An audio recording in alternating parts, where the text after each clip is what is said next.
अस्सलामुअलैकुम व्यूवर्स, आप देख रहे हैं हमारा चैनल मैथ्स टीचर। यहाँ पे मैं डिफरेंट क्लासेस को मैथ्स के लेक्चर देती हूँ।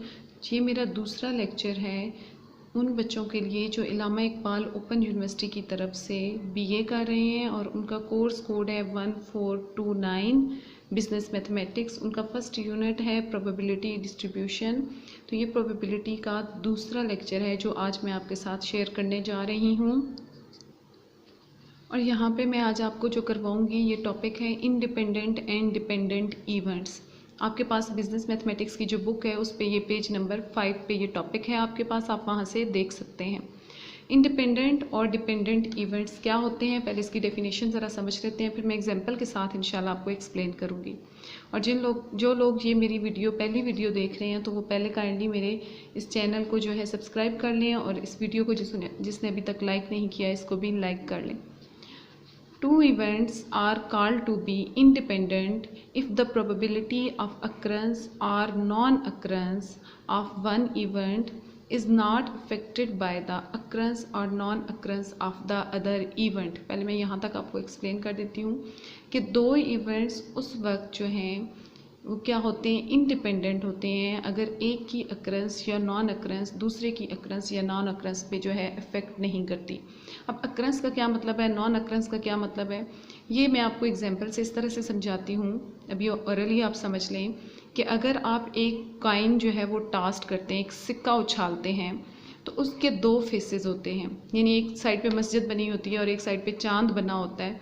उसमें से हम एक को हेड और एक को टेल का नाम देते हैं, ठीक है।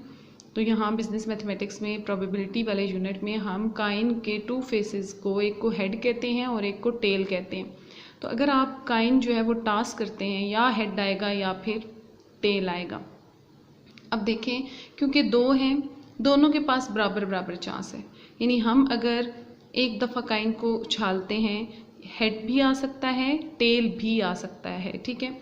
लेकिन ऐसा कभी नहीं हो सकता कि दोनों हेड आ जाएं और ना ही कभी ऐसा हो सकता है कि दोनों टेल आ जाते हैं, और ना ही उनकी प्रोबेबिलिटी पे एक के आने से दूसरे के आने से फ़र्क पड़ता है। यानी एक दफ़ा अगर उछालते हैं तो भी दोनों के पास इक्वल प्रोबेबिलिटी आने की, दूसरी दफ़ा भी उछालेंगे तो दोनों के पास इक्वल प्रोबेबिलिटी है। प्रोबेबिलिटी को आप इस तरह से समझें कि ये मेजर ऑफ चांसेस है, ठीक है। दोनों के पास इक्वल चांस है, चाहे उसको हम जितनी दफ़ा भी उछालते हैं कि चाहे हेड आ जाए या चाहे टेल आ जाए। ऐसे नहीं है कि एक दफ़ा हेड आ जाता है तो दूसरी दफ़ा आप टेल के पास चांस ही नहीं आने के लिए, दूसरी दफ़ा भी जब उछालेंगे तो दोनों के पास इक्वल चांस होता है। तो इस तरह ये दोनों इवेंट जो हैं यानी हेड और टेल इंडिपेंडेंट इवेंट्स हैं। मज़ीद मैं आपको आगे इंशाल्लाह इसको और एक्सप्लेन करती हूँ, एक दफ़ा डेफिनेशन हम पूरी कर लें। Whereas the probability of occurrence of one event is affected by the occurrence or non-occurrence of the other event, this is known as dependent event। और अगर एक की occurrence दूसरे की occurrence या non occurrence पे अफेक्ट करती है तो वो डिपेंडेंट इवेंट होते हैं। अब ज़रा इसकी मैं एक सादा सी आपको एग्जांपल देती हूँ, ठीक है। फर्स्ट मैंने आपको ये एग्जांपल दी कि अगर एक काइन हम टास्क करते हैं तो देखिए उसमें हमारे पास दो इवेंट्स हैं, दो पॉसिबिलिटीज़ हैं, या आएगा हेड या आएगा टेल। जी, ये हमने सैम्पल स्पेस बना लिया है कि अगर हम एक काइन को टॉस करते हैं तो या हमारे पास हेड आएगा या फिर हमारे पास टेल आएगा। इस तरह से हेड की प्रोबेबिलिटी और टेल की प्रोबेबिलिटी टोटल कितनी होगी, देखिए हेड वन टाइम है, ठीक है, लेकिन टोटल इस सैम्पल स्पेस के जो आउटकम्स हैं वो कितने हैं, 2। तो जो प्रोबेबिलिटी ऑफ हेड है वो है 1/2। इसको हम इस तरह लिख सकते हैं, प्रोबेबिलिटी ऑफ हेड कितनी है 1/2। सिमिलरली अगर हम प्रोबेबिलिटी ऑफ टेल की बात करें तो वो भी यहाँ पे हमारे पास है 1/2। इसका मतलब ये है कि टोटल 2 चीज़ें हैं, उनमें से इन दोनों के पास इक्वल चांस है, ठीक है। अब अगर एक दफ़ा हम काइन को थ्रो करते हैं, हेड आ जाता है, उसकी प्रोबेबिलिटी 1/2 है, तो इसका ये बिल्कुल मतलब नहीं है कि अब हम दोबारा काइन को टास करेंगे तो टेल की प्रोबेबिलिटी कम हो गई है, बल्कि जब दोबारा काइन को टास करेंगे फिर हेड के पास भी उतना ही चांस आने का और टेल के पास भी उतना ही चांस है आने का। क्योंकि जब भी हम काइन को टास करते हैं, एक दफ़ा टास करने से अगर हेड आ जाता है तो इट डजेंट मैटर कि हेड आ गया तो उसके ऊपर से हेड मिट तो नहीं ना जाएगा, ठीक है, वो उसके ऊपर फिर भी मौजूद रहेगा। और दोबारा भी जब हम उसको टास करेंगे हेड के पास भी चांस है, टेल के पास भी चांस है पूरे का पूरा आने का, ठीक है। तो इनकी प्रोबेबिलिटी सेम रहती है, एक के आने से दूसरी की प्रोबेबिलिटी बिल्कुल भी अफेक्ट नहीं करती, ठीक है, कि उसकी कम हो जाए उसके चांस या उसके ज़्यादा हो जाए। जितनी दफ़ा भी हम काइन को टास करेंगे हेड और टेल की यही प्रोबेबिलिटी रहेगी अगर एक काइन टास हो रहा है तो। इट मीन्स दैट ये दोनों इंडिपेंडेंट इवेंट हैं। आई होप अच्छे से समझ आ गए होंगे। और डिपेंडेंट इवेंट की जो बेस्ट इस वक्त एग्जांपल मेरे जहन में आ रही है वो ये है कि अगर आप कार्ड लेते हैं, कार्ड जिन्हें आप ताश के पत्ते भी कहते हैं, ठीक है, ख़ासतौर पे बॉयज़ स्टूडेंट्स ज़्यादा अच्छे से समझ सकते हैं। जो कार्ड्स होते हैं, टोटल जो पैक ऑफ कार्ड है उसमें टोटल कार्ड्स होते हैं 52, आपको पता है, ठीक है। टोटल कितने कार्ड्स होते हैं? 52। अब मैंने उन 52 कार्ड्स में से अगर एक कार्ड लेना है तो देखें जितनी टोटल वो चीज़ होती है उतनी वो नीचे रखते हैं हमेशा बटे के, और जितनी चीज़ हमने उसमें से पिक करनी है, हम उसमें से लेना चाह रहे हैं, वो ऊपर रखते हैं, तो वो उस चीज़ की प्रोबेबिलिटी होती है। मैं एक कार्ड अगर निकालना चाह रही हूँ तो प्रोबेबिलिटी ऑफ 1 कार्ड, ठीक है, 1 कार्ड मैं लिख लेती हूँ, यानी एक कार्ड की प्रोबेबिलिटी यहाँ पे कितनी होगी? 1/52, क्योंकि टोटल कितने कार्ड्स हैं? 52 हैं, ठीक है। तो एक कार्ड की प्रोबेबिलिटी है 1/2। अब मैं अगर एक कार्ड उसमें से निकालती हूँ, फिर मैं क्या करती हूँ, उस कार्ड को दोबारा, ठीक है, बाकी सारे कार्ड्स में डाल देती हूँ और फिर मैं एक और कार्ड निकालती हूँ। अब मैंने क्या किया, मेरे संभल को अपने गौर से देखना है। एक कार्ड मैंने निकाला है, उस वक्त उसकी प्रोबेबिलिटी थी 1/2। फिर मैंने क्या किया, उस कार्ड को दोबारा उस 52 कार्ड्स में शामिल कर दिया है और फिर दोबारा से चूज़ किया है कोई और एक कार्ड, तो उस दूसरे कार्ड के पास भी कितनी प्रोबेबिलिटी होगी? 1/52। इस तरह अगर मैं करती हूँ कि एक निकाल के फिर उसको दोबारा वापस डाल के फिर निकालती हूँ दूसरा, तो वहाँ पे वो इंडिपेंडेंट इवेंट होंगे, ठीक है, यानी उनकी प्रोबेबिलिटी पे फ़र्क नहीं पड़ेगा।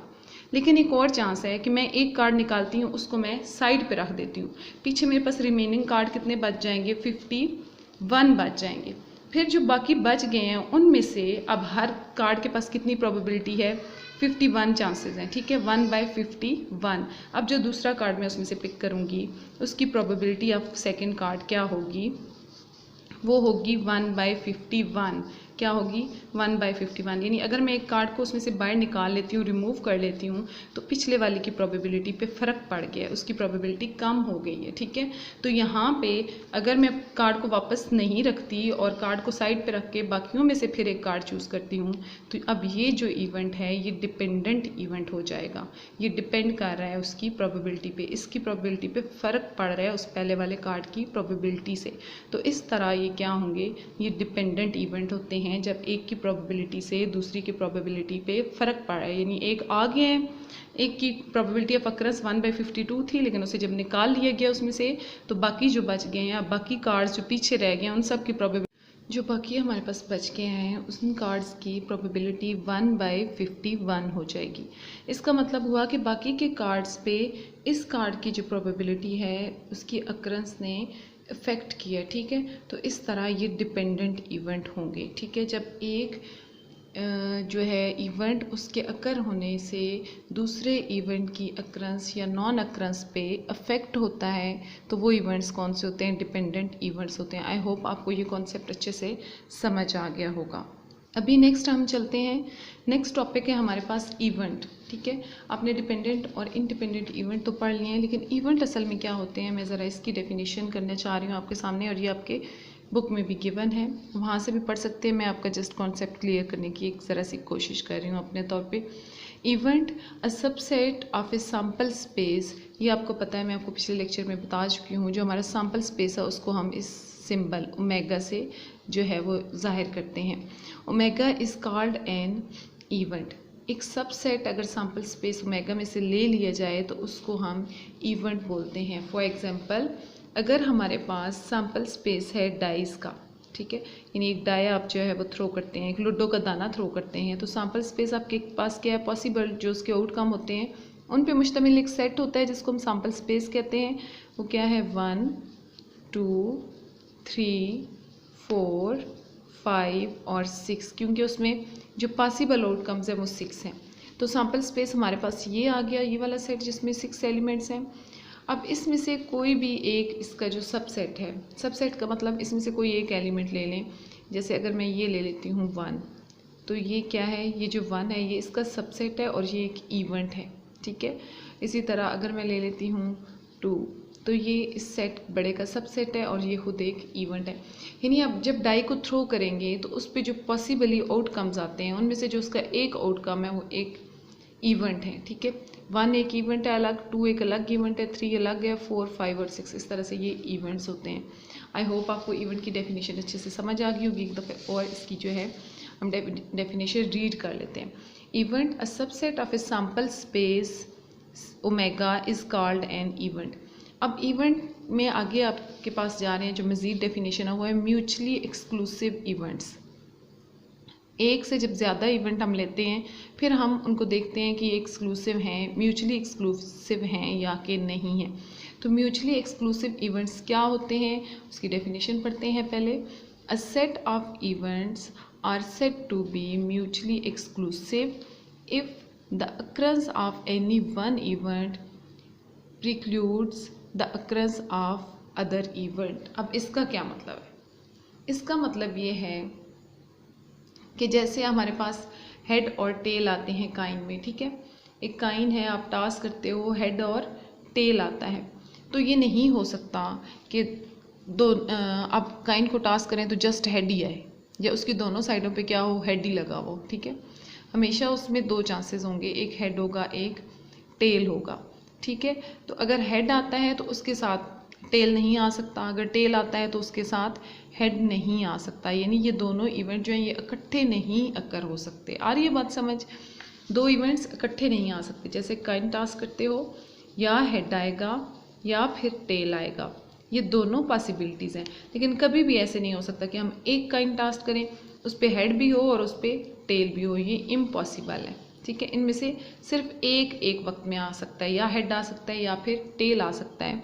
तो ऐसे इवेंट्स जो इकट्ठे अकर नहीं हो सकते, ठीक है, उन दोनों में से एक वक्त में एक हो सकता है, तो वो म्यूचुअली एक्सक्लूसिव इवेंट्स होते हैं। इसका मतलब है ये म्यूचुअली एक्सक्लूसिव इवेंट्स हैं।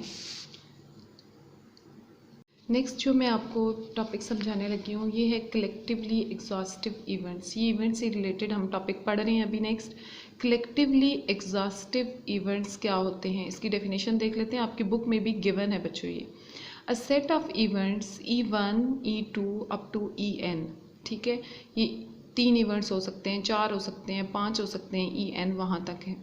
are called collectively exhaustive events if their union makes the whole sample space। यानी ऐसे इवेंट्स हों अगर उनका यूनियन ले लिया जाए तो पूरे का पूरा सैम्पल स्पेस आ जाए। अब इसका क्या मतलब है, इसके लिए एक एग्जांपल लेते हैं कि अगर आपके पास एक डाई थ्रो करने से कौन कौन से इवेंट आ सकते हैं। एक दफ़ा आप थ्रो करते हैं, आ जाता है 1, ये आपका E1 है, ठीक है। आप डाई को दोबारा थ्रो करते हैं तो वो आएगा E2, वो क्या आता है, उस पर 3 आ जाता है। आप फिर डाई को थ्रो करते हैं, उस पर क्या आ जाता है, 6 आ जाता है। फिर डाई को इसी तरह थ्रो करते हैं, क्या आ जाता है, 2। अगेन डाई थ्रो करते हैं, आ जाएगा 5।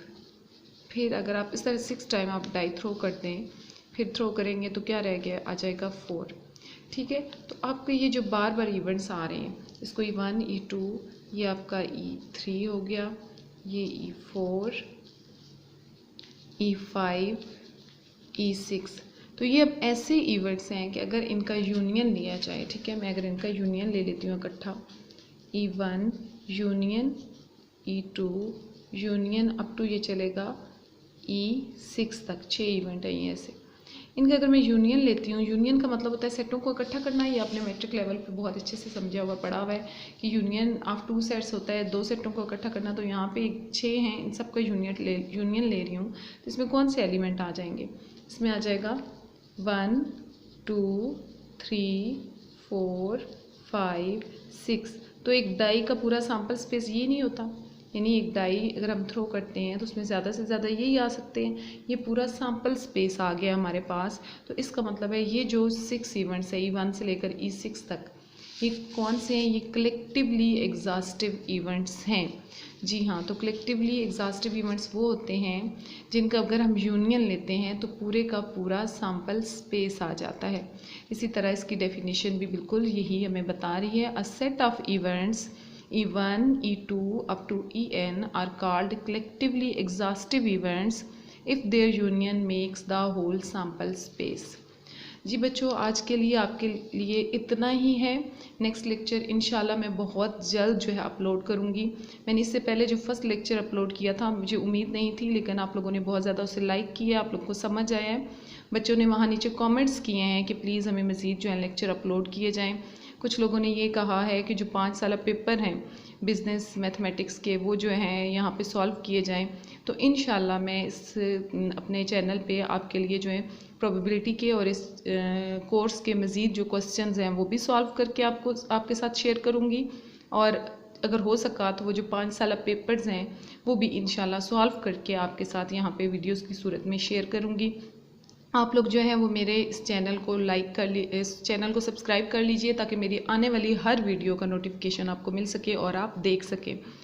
इसके अलावा आप कमेंट में जो है मुझे अप्रिशिएट कर सकते हैं। आप अपने कमेंट्स दे सकते हैं कि आपको कैसी लगी वीडियोज़ और आप मज़ीद ऐसी वीडियोज़ देखना चाहते हैं या नहीं।